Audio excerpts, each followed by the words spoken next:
Hi, this is Dr. Raghuram, orthopaedic surgeon, Pace hospitals, Hitech City. So చలికాలంలో arthritis ఉన్న పేషెంట్స్కి joint pains ఎక్కువ అవుతుంది. సో ఇవాళ దాన్ని ఎలా కంట్రోల్ చేసుకోవాలి లేదా ఎలా ప్రివెంట్ చేసుకోవాలనే దానికి డిస్కస్ చేద్దాము. సో ఫస్ట్ పాయింట్ వచ్చేసి మీ జాయింట్స్ లేదా ఎక్స్ట్రిమిటీస్, చేతులు అవ్వచ్చు, కాళ్ళు అవ్వచ్చు, ప్రాపర్గా కవర్ చేసుకోవాలి with either a socks or proper gloves వేసుకుని.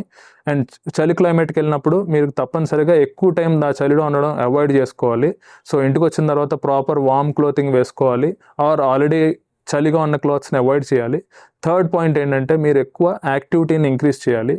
సో ఎప్పుడైతే మనకి స్టిఫ్నెస్ ఉందో, సో మన బాడీలో యాక్టివిటీ లేకపోతే ఆ జాయింట్స్ మూవ్ అవ్వకపోతే ఇంకా స్టిఫ్నెస్, పెయిన్ పెరిగే అవకాశం ఉంది. సో డెఫినెట్గా హ్యాండ్స్ లేదా ఫుట్ ఆర్ నీ జాయింట్స్ అనేది మూవ్ చేయాలి. అండ్ ఫోర్త్ పాయింట్ ఏంటంటే ఆల్రెడీ స్టిఫ్నెస్ ఉంది, చలి ఉంది, పెయిన్ పెరిగింది అనుకున్నప్పుడు మీరు హాట్ ఫర్మెంటేషన్ అంటే హాట్ వాటర్ బ్యాగ్స్ దొరుకుతాయి, అవి అప్లై చేయాలి. అండ్ హాట్ వాటర్తో బాతింగ్, స్నానం చేయడం కూడా చాలా ఇంపార్టెంట్.